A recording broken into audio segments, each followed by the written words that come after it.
60s, 70s, 80s. Okay? You gotta understand this stuff.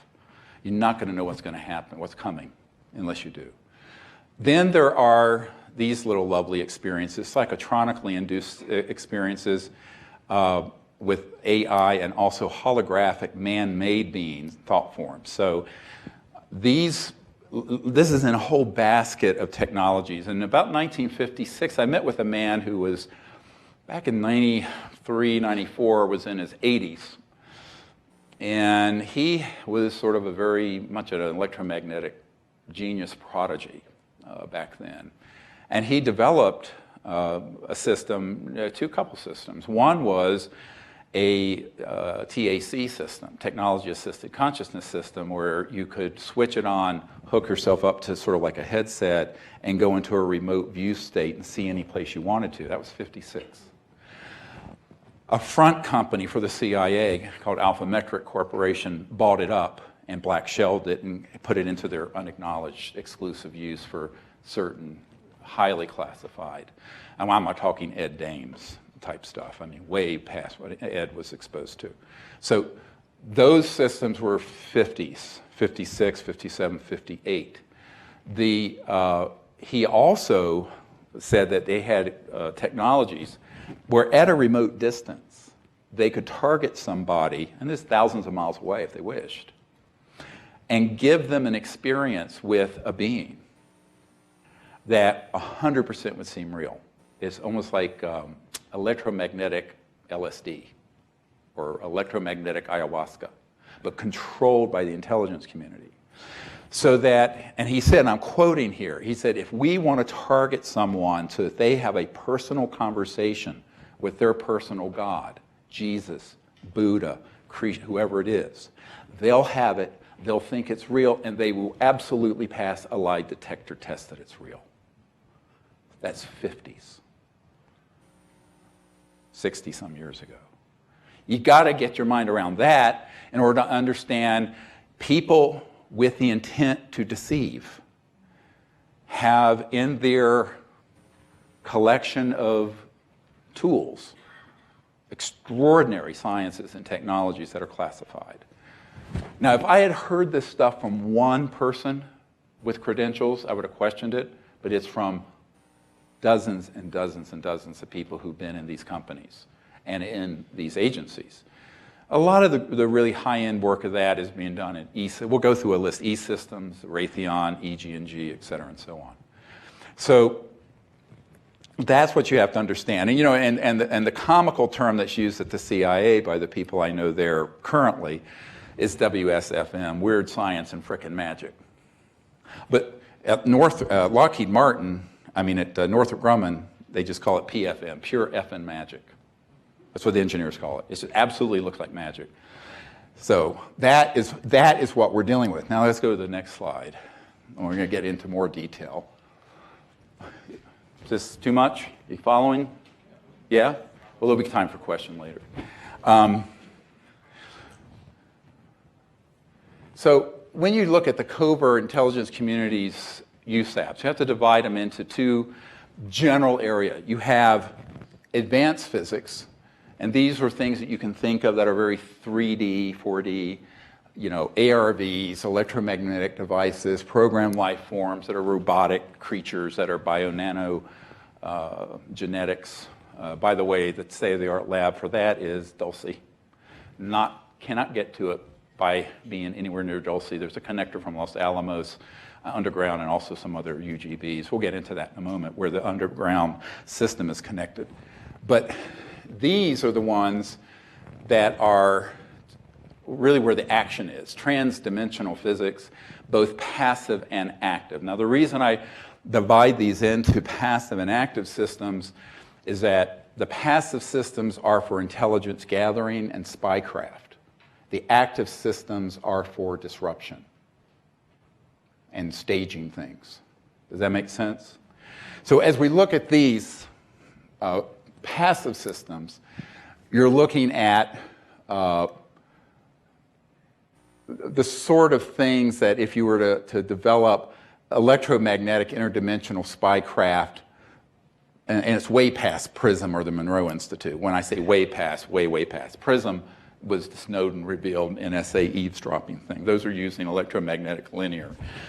And these are systems that, as I mentioned, have electromagnetic assisted remote viewing into the conscious realm.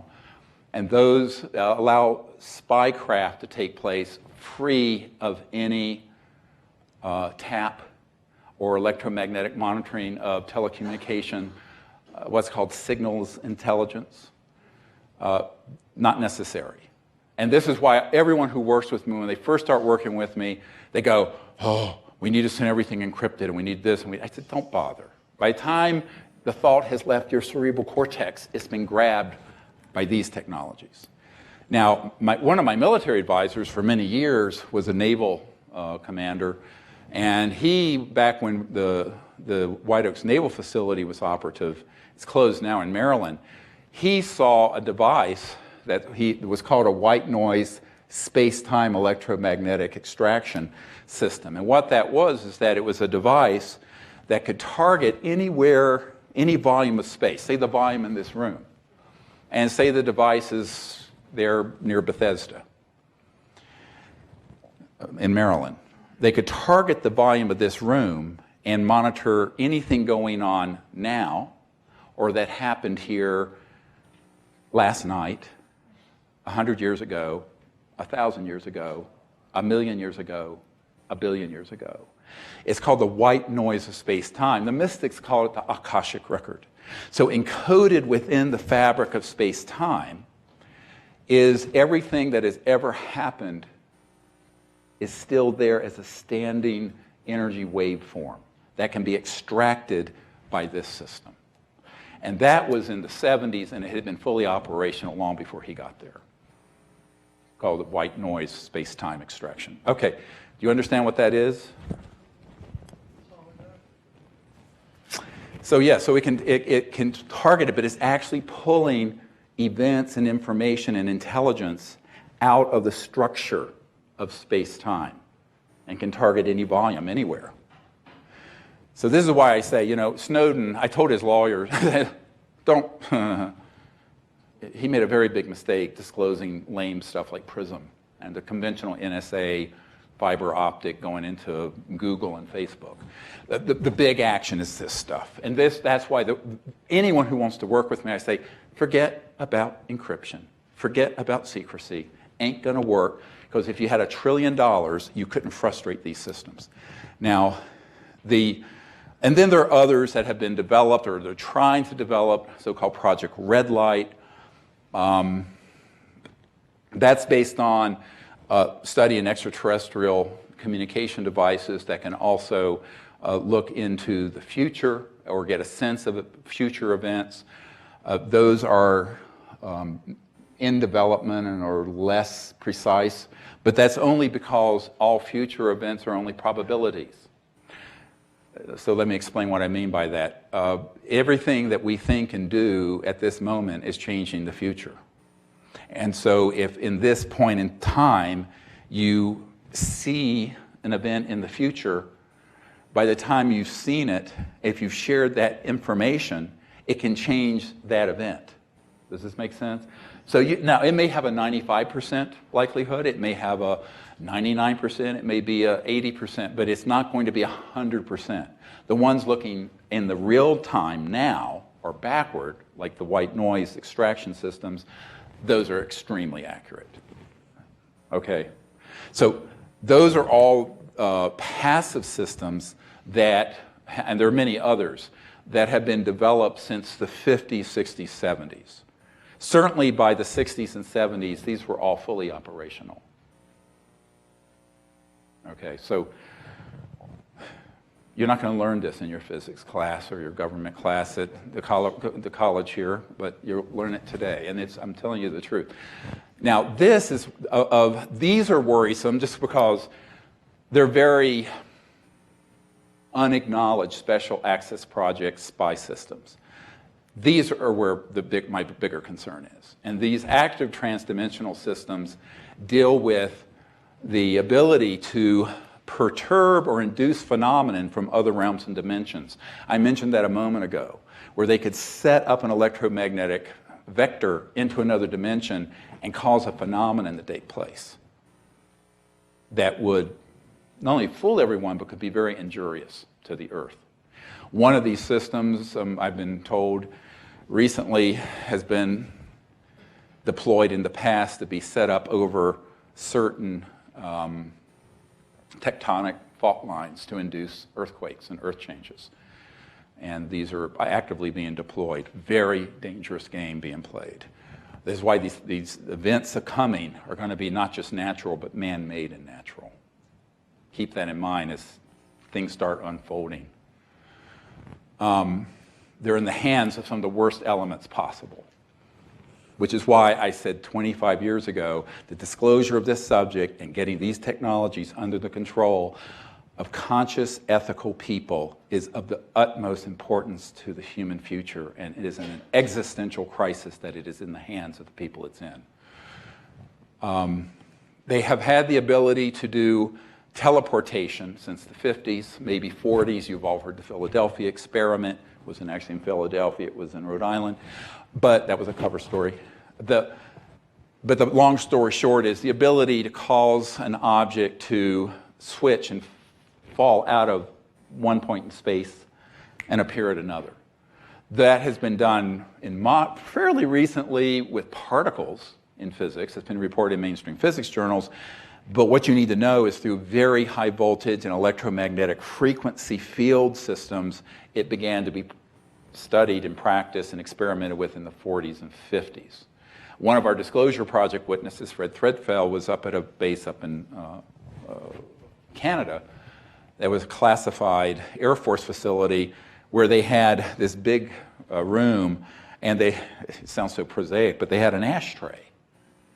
And the ashtray would be on a box, and it had this electromagnetic field, and it would dematerialize and rematerialize on another part of the base, and they could just teleport it back and forth. An ashtray.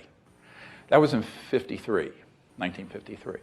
So these sort of sciences, trans-dimensional physics and sciences, have been developed over the last 60, 70 years. At this point in 2018, they're extraordinarily well developed in the classified world, and they can stage pretty much anything they want, which is what they're doing. It also means they can materialize and dematerialize objects. They can weaponize these interdimensional portals, or so-called stargates. Now, this is the thing that is most concerning to me, is that all interstellar extraterrestrial civilization are crossing through these finer dimensions to get here. They're not going through linear solid space-time. But over the last 30, 40 years, they've developed the ability to weaponize, say, a vector or a portal into these other dimensions and then create a weapon system that can target other starcraft, other planetary systems, and what have you. This is very dangerous in the hands of people who have the intention to utilize them. And this is of great concern to all of us. The other are the satellite-based systems. Back in the 70s, I met the man who was a very brilliant electromagnetic engineer, had his own company in the Tampa, St. Pete area, who had developed what he called a neutrino light detector. These are detectors that are placed on satellites that can pick up an ET craft when it's coming out of interdimensional, transdimensional space-time into this dimension, and it leaves a certain signature. And it's not conventional light. It's a neutrino kind of light scatter, but in the shape and form and vector of the spacecraft. That is then slaved, as they call, to weapon systems that are both in space on satellites and on the ground to target the ET craft and hit it with a very powerful electromagnetic weapon, which is how we've been causing these crash retrieval events to happen. Though you're not going through billions of miles or light years of space and getting here and running out of gas and crashing. I mean, or an electrical storm. They don't know how to maneuver through an 37s can go around electrical storms. They're being targeted with these weapons that are faster than the speed of light because they are what are called scalar or longitudinal. So a quick study in that. Wave, like light you're seeing, has a wave function, right? So the wave function, it's 186,000 miles per second propagating. Scalar or longitudinal, it's a point in a line, and it doesn't have a wave function, and it is multiples of the speed of light. Those scalar systems or longitudinal systems have been developed since the 40s, 50s, 60s, and have been weaponized. That was what was in the little secret radar dome. You know, the FBI memo that we got has now become the #1 viewed document on the FBI website, from the field agent to J. Edgar Hoover about the Roswell event, where it says apparently they switched on a, quote, new radar system, and these things crashed. It wasn't radar the way you think of radar at Denver International Airport. That term radar, just so you know, is a euphemism used in unacknowledged special access projects to denote these sort of specialized pulsed electromagnetic weapon systems. And they call them radar. It's a euphemism. So these have been developed and were deployed in the 70s. There were systems in the 60s that were present in space, but they weren't as accurate because they didn't have these very subtle neutrino light detectors on them. And of course, then you have the land, air, and sea-based systems that aren't in space that have these interdimensional and scalar electromagnetic weapons. A good example would be near Eglin Air Force Base. There's an area of beach there that's classified, and they have these big horseshoe-shaped objects that are connected to satellite tracking systems. And when they have picked up ET craft coming in, they'll switch it on and hit it with the equivalent of something much more powerful than an EMP, electromagnetic pulse, like you'd get from a nuclear weapon, but it's very directional, and it will disable the ET craft, and it'll drop straight out of the sky into the Gulf, and they'll go and retrieve it. I know people who've been on those retrieval teams. What? Yeah. You now understand why the head of the Defense Intelligence Agency, the 3-star general I met with, in the first 10 minutes said, "Dr. Greer, we don't know why you haven't committed suicide yet." That was his first question. Why haven't you? And then there are the mind-conscious interface weapons. These are ones, that get into radionic psychotronic disruptors. Very worrisome, because if you take, the concept of technology interfacing with mind and consciousness, and you were to weaponize it, then you can create a system that not only gathers intelligence, but disrupts people's function or level of consciousness, or can induce, as I mentioned earlier, hallucinogenic abduction states. But also, importantly, can disrupt amity, can disrupt relationships. There was a woman back in 93 or 94 who I met with for about a week, who had worked in one of these corporations. And she says, look, we have devices, and we can turn a dial, target a board meeting in New York City, and have the board come to the decision we want them to come to. Or we can turn the dial the other way. Everyone in the room is fighting with each other, hating each other. Egos come out. And these are very well-developed systems. Sounds like tinfoil hat stuff. And that's what they want you to believe. But those systems have been fully operational also since the 50s and 60s. So this is just sort of a quick overview of the constellation of types of technologies. I think you're getting the gist of this. Everything you've learned is wrong about this subject. Most of it is stagecraft. You have to have this information to go to the next level of what you need to do, and that's to become an interplanetary ambassador to these civilizations. because I don't think it's going to happen out of the U.S. State Department or the UN anytime soon. And it is very important that you not give any power to this, but you have to be aware of it. And what do I mean by that? The consciousness within us and the central sun of reality, that state of conscious being, that's so much more powerful than these toys. But you have to access that state to frustrate them. It's just being a Shambhala warrior, spirit warrior. You have to understand the power of the consciousness within you. And the conscious mind that you're awake with right now is actually seamlessly integrated to the unbounded infinite mind of the great being at all times, in all places. So you can connect to that, transcend your own ego and individuality and fear and intellect, and connect to that, and that is the ultimate protection. But it's also the ultimate source of guidance, wisdom, discernment. That's why I said it was a very good thing I became a meditation teacher and a student of the Vedas and the cities and what have you before I got involved with this, because otherwise I would have been lost for sure, probably killed too. So this is very important for you to understand as a sort of milieu, sort of the prevailing environment that is extant. It's out there, it's operational, it's fully operational, and it's being deployed all the time. It's the stock and trade of most things ufological. So I think we have to begin to, and I had someone say to me once, "Boy, you're really a skeptic about most." I said, "No, it's not a skepticism. It's about knowledge. I've known all of this since the early and mid-90s. Terrible.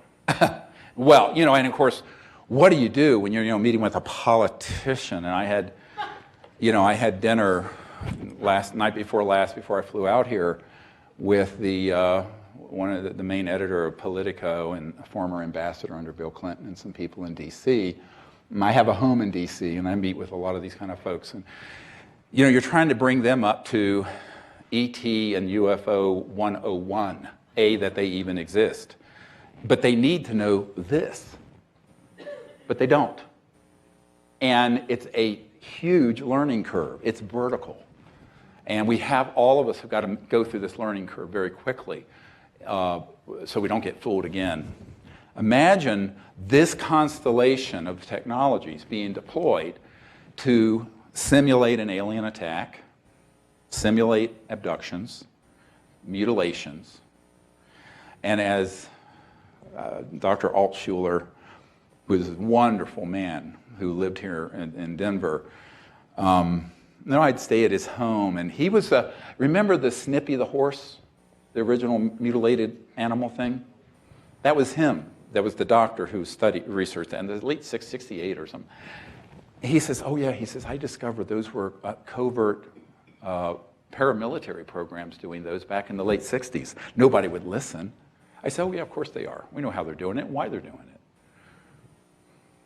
it." It's really funny. Everyone says, "The aliens are mutilating the cattle." I said, "Yeah, right. I know exactly who's doing it, where they're doing it, where they're operating out of, what technologies they're using, and they've been doing it since the 60s.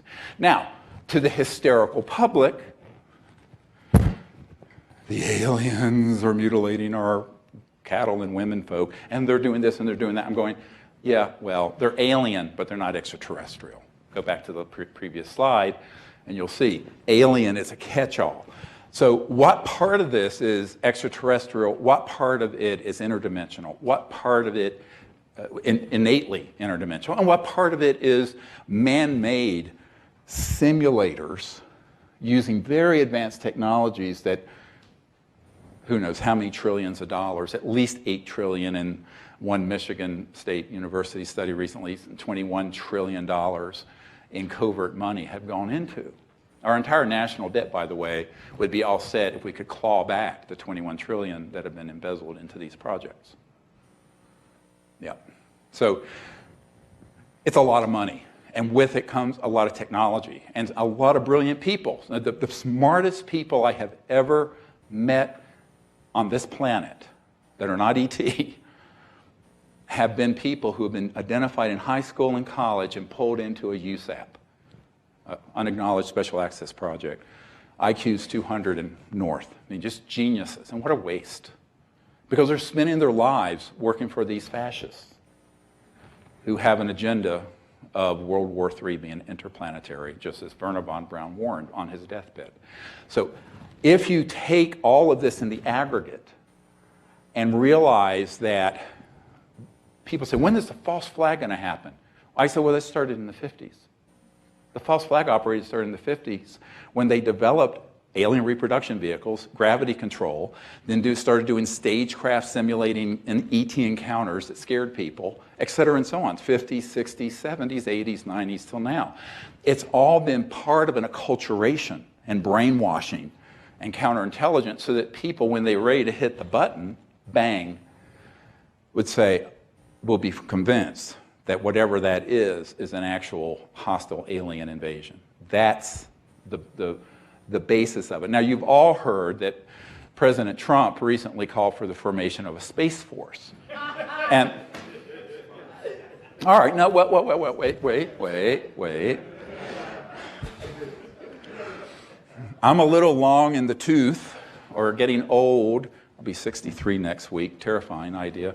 Imagine having me as a grandfather. Anyway, and doing, but it's a frightening thought that, or father for that matter. But you know, the Space Force, what he's really doing is acknowledging something that already exists. All right, whether he knows that or not, I don't know. I doubt it. The people, the men and women I have dealt with for the last 25 or more years who've been in these projects have been in an operational command, Space Command and elsewhere, that have satellite systems first deployed in the 60s that could target ET craft and have been refined and refined and refined. We're on like the 200th generation, I don't know, of refinement of those technologies over the last 60 years, 50 to 60 years. But those exist already. Now, of course, what he wants to do is form a sixth branch of the acknowledged branch. And what I'm concerned about is the people who are maneuvering him to do so are people who are getting ready for this false flag threat alien invasion thing that, of course, we were warned about by Wernher von Braun in the 70s, and nobody listened. But I think that's an open preparation. I don't think that he's read into this. So let me explain what presidential intelligence briefings, at least to the extent I've been involved since Papa Bush in 91, 2, and Clinton onwards, is that the people who are read in heavily are people who came into the presidency or vice presidency, the case of Papa Bush or Cheney, from the committee, who had come along through their careers. But most presidents, say Bill Clinton, Bubba came in as a governor from Arkansas. He wanted to be read into this, was denied access. His CIA director was denied access. Subsequently, he was kind of told, leave this alone, and when your next president, we'll read you in, which is what happened. They didn't trust him in the Oval Office having the information, in other words. His CIA director that I briefed ended up betraying everyone, getting a position with Booz Allen Hamilton, which is the big contractor that deals with this and other things, and took sort of the golden parachute. Most people, if they're threatened enough, or if they're given enough inducements, or both, usually it's both, will take the buyout.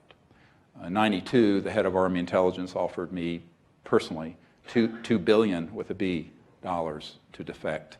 I wouldn't do it. So it's most people are going to take the $2 billion. You know.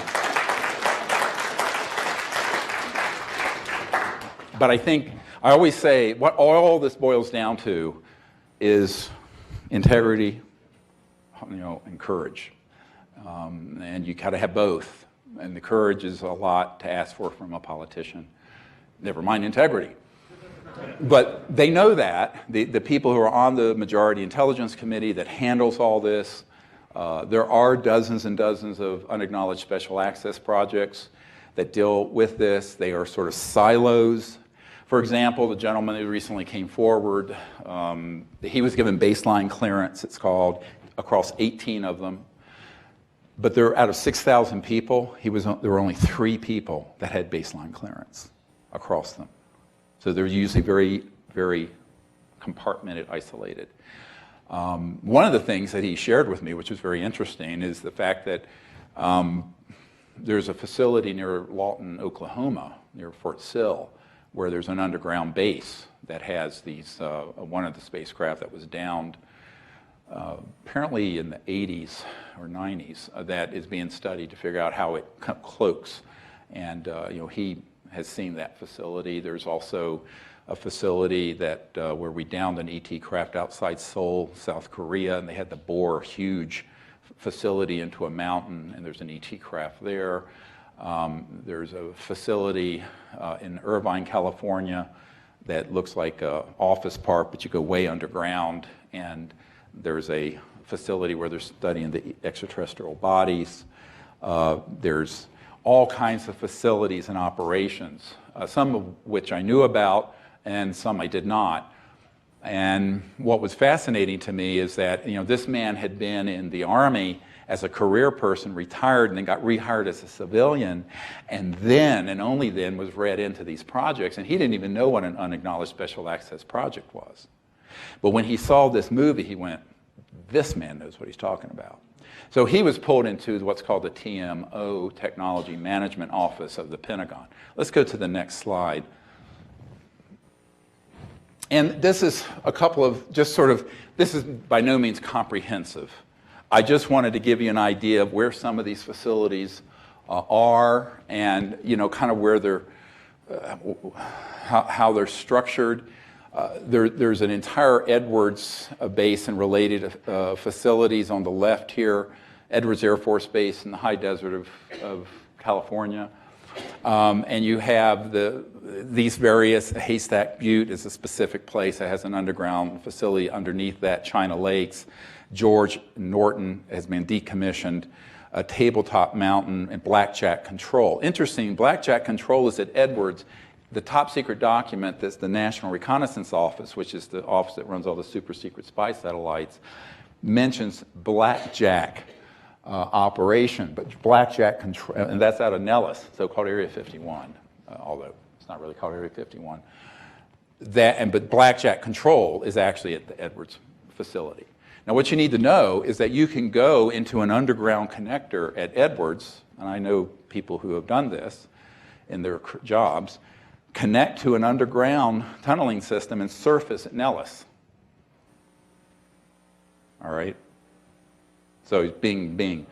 Bechtel Corporation, I've mentioned, there's a nuclear-powered tunneling device that bores through solid bedrock and glassifies it, and then they put these high-speed electromagnetic transport systems in, so people can go underneath the surface of the Earth at one point and appear at another point in the continental United States. It was sort of honeycombed with a number of these tunnels and underground facilities. One thing to keep in mind, nothing that is mission critical is on the surface of the Earth. It is either underground or in space.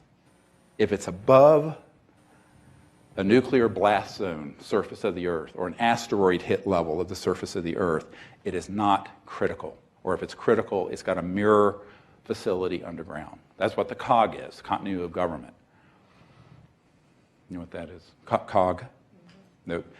If a nuclear weapon went off and took out the whole government in Washington, there's a continuously running system.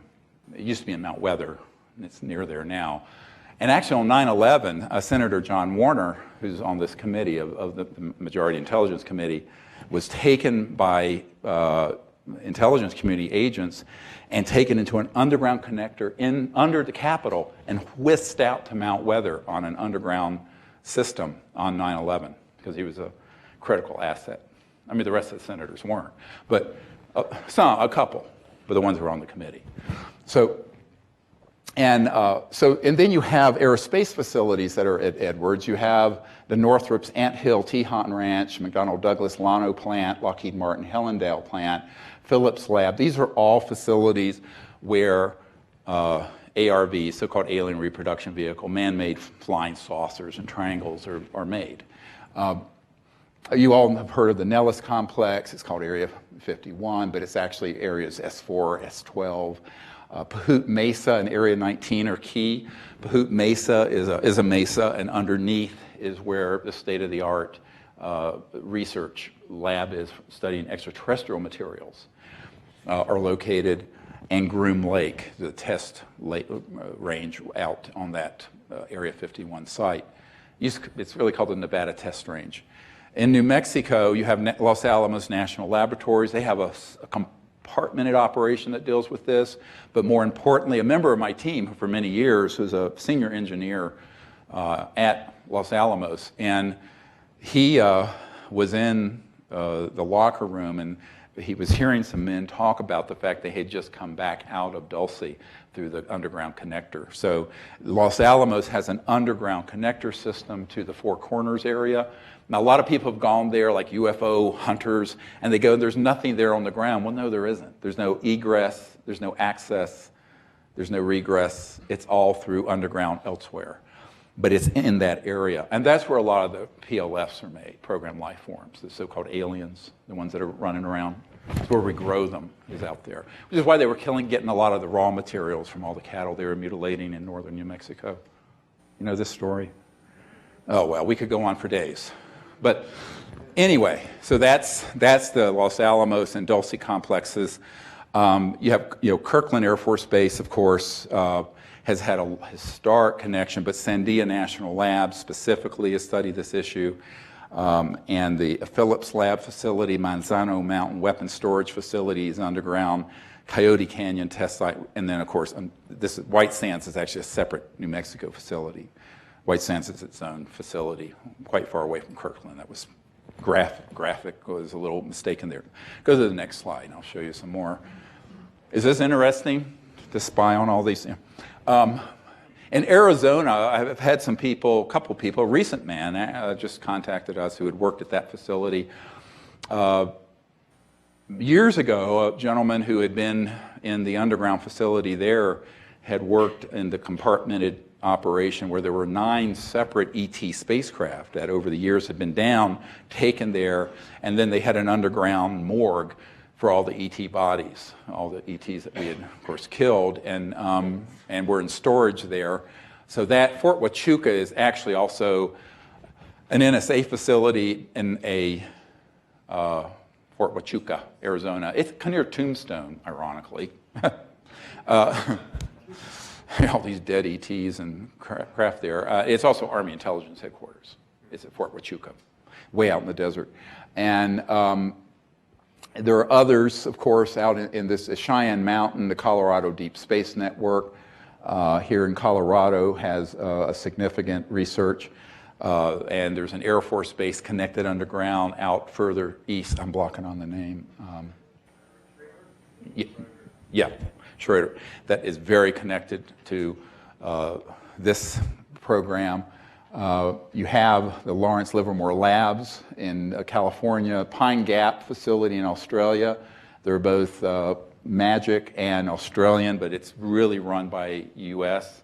I was at a briefing with 120 world leaders on an island in the Great Barrier Reef about 5 years ago, and this Minister of Defense for Australia was there, and he was very curious because the mistake people make is that, oh, he's the Minister of Defense of Australia, he'd know everything going on in his backyard. And no, he doesn't, because these are unacknowledged special access projects that he was not read into. So it was a very interesting series of conversations. And by the way, it's very disturbing. I mean, if you're the Minister of Defense or the President or Prime Minister or CIA Director, and you find out that there's this enormous and most important technological and strategic activity in the history of the human race going on that you're not read into, you're pissed off, but you're scared. is frightening, and it is frightening. Now, the Redstone Arsenal, there's a facility there in Alabama associated with the transdimensional research. I've been in one of the labs there, a SCIF, a Secure Communication Information Facility, SCIF. And there are amazing technologies that are being developed there, as well as associated with the Marshall Space Flight Center. The gentleman who's recently surfaced from the Technology Management Office in the sub-basement of the Pentagon said that he went down the Marshall Space Flight Center in this area and was read into the state-of-the-art killer satellite systems that had been put into space that could, and he used the word, obliterate anything in space. And it's very worrisome. Of course, it violates all kinds of treaties, but these are illegal, unacknowledged special access projects. They don't care what the law is. And then you have the Utah complex, not far from Salt Lake City. It's accessible only by air. Dugway Proving Grounds outside Provo has also classified airspace, and underneath Dugway is, I think, probably the most state-of-the-art facility, more so than so-called Area 51 or Edwards, which are older facilities. It also happens to be where the new NSA data center was built. You see this big gleaming multi-hundred-million-dollar building above ground, but there's a lot beneath ground. And of course, here you get, just a list of the alphabet soup of agencies involved. Air Force, CIA, DARPA, Defense Intelligence. DARPA is Defense Advanced Research Project Administration, FBI. All branches of the military have various divisions dealing with this. Probably the crown jewel is ONI, also Naval Intelligence and Navy. Earth is 2/3 covered with water, yeah? And we have a lot of assets that are underwater and that are doing things under the oceans connected to ET, and also our own underwater UFOs that are man-made that zip around. NASA has a very compartmented division that deals with this, and the National Reconnaissance Office I mentioned before, they are tasked with all the top secret satellites, but the compartment that deals with this issue would also have the killer satellites and ones with the neutrino light detectors and the weapon systems on them. Of course, the National Security Agency has some compartmented operations dealing with this, and the various space commands, which have now, of course, Trump's calling for the Space Force. The Technology Management Office in the sub-basement of the Pentagon's been around for a long time. It's way deep underneath the Pentagon. It's an unacknowledged area. There's a facility here in Irvine near I-5 and Forest Lakes Boulevard. It looks like an office park, and that's where there's a big underground research facility for the ET bodies.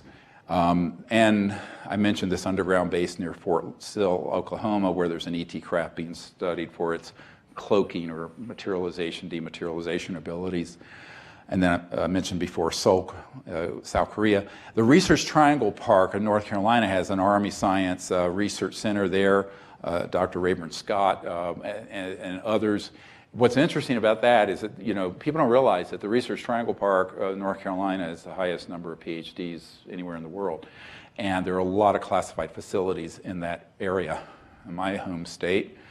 And I mentioned the NRO neutrino lights, and there are many others. So one of the things that I try to, as I go through all of that, and you get your minds around it, is to understand that it's decentralized, it's compartmented, but it's also very scattered into different fiefdoms. So you have a naval fiefdom, and you have an Air Force fiefdom, you have a CIA, and they don't always get along at all right?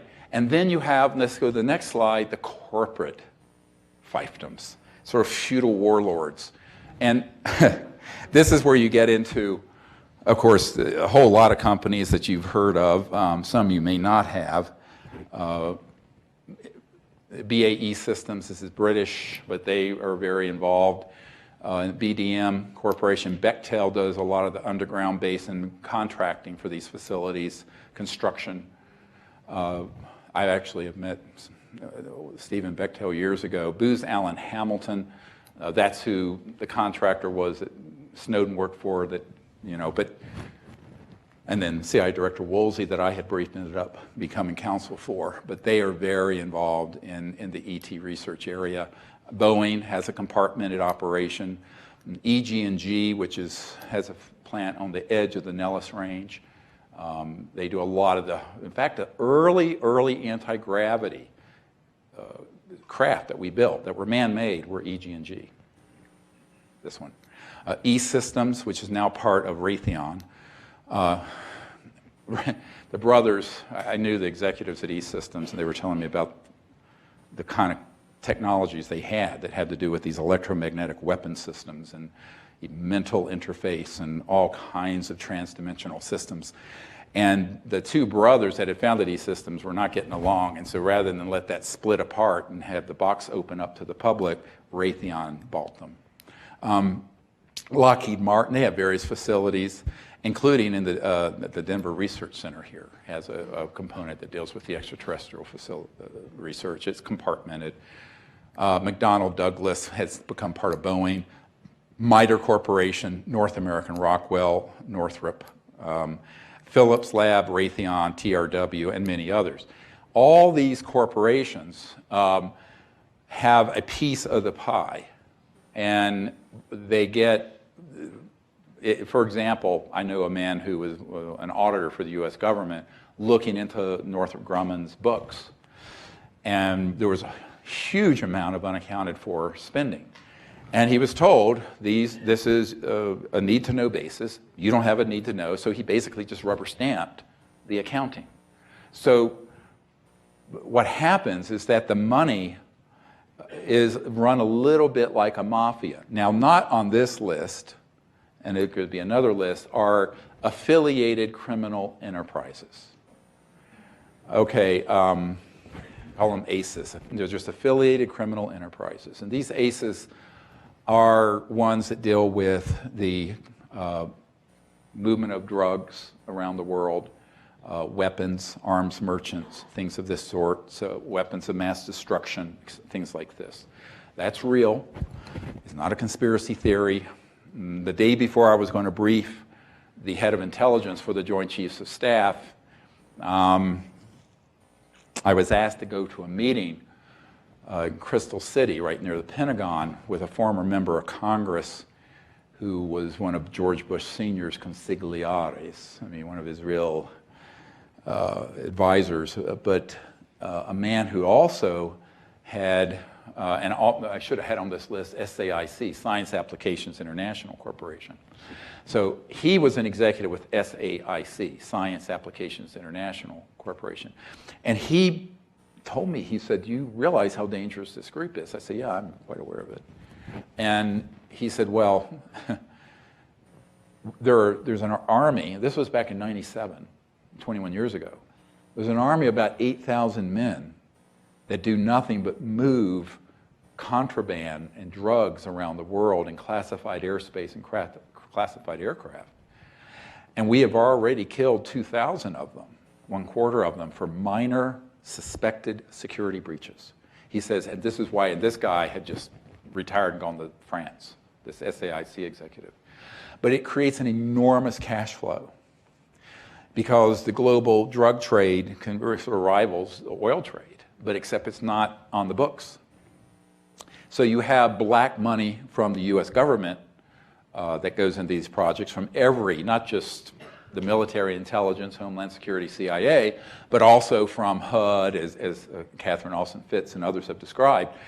But you also then have these ACEs, these affiliated criminal enterprises that are tied into these unacknowledged special access projects that create not only operational nexus with gangs and what have you, but also an enormous amount of revenue and income.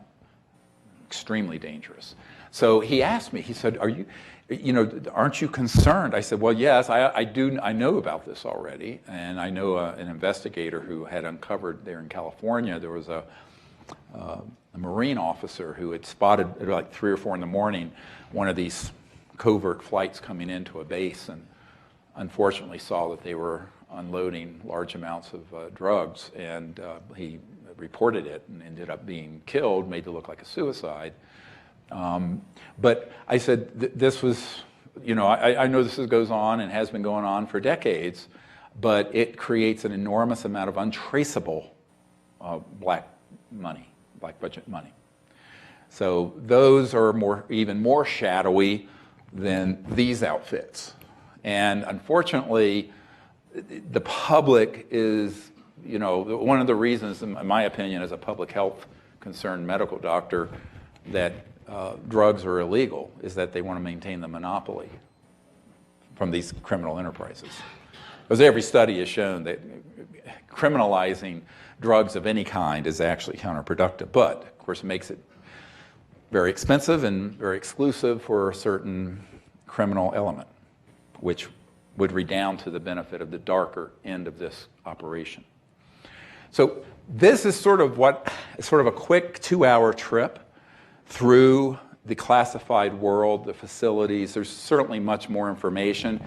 The key takeaway here is the technologies that sound like, would look like magic that could deceive you and the public have been developed since the 40s and 50s. And so there's in the back of your mind, as things begin to unfold over the next months to a few years, keep that in mind at all times. Keep it in mind at all times. On the other hand, there are extraterrestrial civilizations that are observing this, but we have created a very big problem.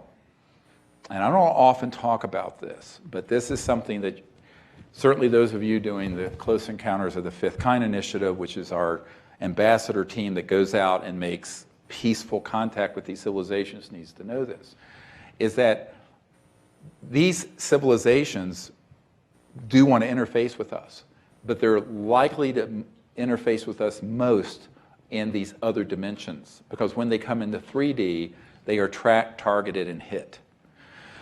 Now, we have had one almost disaster at Mount Shasta a few years ago, and we had a luminous light ship that was emerging up from the volcano towards us, and we all got up and were communicating with it, and suddenly we, from a very high altitude airborne craft, there was a burst of energy. Just before that, the ET craft dematerialized, but this energy crashed into the woods about 200 yards in front of us, ripping down all the trees, limbs, and you could hear it, and then it went into the earth, 15 seconds, shaking the earth. I was expecting to see a mushroom cloud. Nothing. It was a directional, scalar electromagnetic weapon. But so one of the things that has become a problem is that we're doing this as people wanting to move the planet forward into an era of universal peace and enlightenment, but within the context of all this rubbish. So let's call it the theater of operation. Earth is an armed camp. And so we have to do it with that in our mind. It doesn't stop us. And it most certainly doesn't stop these very advanced ET civilizations from interacting with us, because they can come in a trans-dimensional form and then materialize briefly and then dematerialize and then communicate with us for hours while we're sitting out in the desert. Happens all the time. Every single week we go out anywhere. Amazing, but it ain't what you think. It's very advanced consciousness and also physics going on. And we'll have electromagnetic devices out there that we start, and we have cameras. You may have seen from the webinar last month that we did in Arizona of this ET being that appeared in our circle in Arizona about this time last year, and we have a great photograph of it. And all that was seen with the naked eye was a burst of sort of a red sphere, but a camera was open, the lens was open, and here is this ET, sort of triangular shaped head, large, sort of a tunic on the chest, and appeared next to this man, an older gentleman who had had a permanent hearing loss for many years. And he continued to have contact with that ET all throughout the night. And the next morning he came crying into the session and said, my hearing is totally normal. And it is still. So we have amazing experiences with these ETs that are actually very compassionate and very enlightened and really incredible civilizations. They get a bad rap because of what I call alienism, which is that slide where I showed all the things that are thought of as alien that are being man-made or not ET or other dimensions. But I tell people, if you enter into this state of consciousness, a deep meditative state, and connect to the great consciousness, the cosmic mind, there is such protection there, and there's such clarity there. And if your intent and your heart is, I hate to use the word pure, but if you have a clear and pure intent of why you're there, these civilizations will contact you. They're not interested in people who just are curious, and they're not interested in people who are wanting to get their technologies or shoot them down, and they're not interested in racists. Now, what do I mean by that? What has happened is the human roots of racism are very well known. It goes all the way back to the part of us that are monkeys, that organize into warring troops because one's a little different from the other. So this tribalism that has infected the human situation is sort of the original sin of humanity, where one group kills another and organizes against one another in what's called warfare for one silly reason or another, religious, ethnic, racial, blah, blah, blah, blah, blah, blah. This is now being deliberately exploited by the intelligence community through their technologies into what I call alienism, the new racism. This is not politically correct, well, I don't know, in some circles now, you never know, to be overtly racist or to be overtly homophobic or overtly misogynist or overtly anti-Semitic or whatever it is, but it is okay to be overtly alienism racist.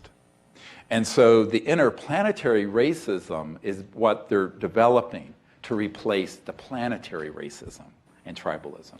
And that's being done very, very well, very carefully through the UFO community, through the New Age community, through the media, through books, through movies, through what have you, and through their stagecraft. So we have to sort of step back, take a look at this and go, I wonder what's really going on here, and not get fooled again. With that, I want to emphasize, I am not saying that all civilizations from other star systems are happy with us. I would say they are quite unhappy. Not with the Earth and humanity per se, but with the direction the planet is going in. That's a big distinction.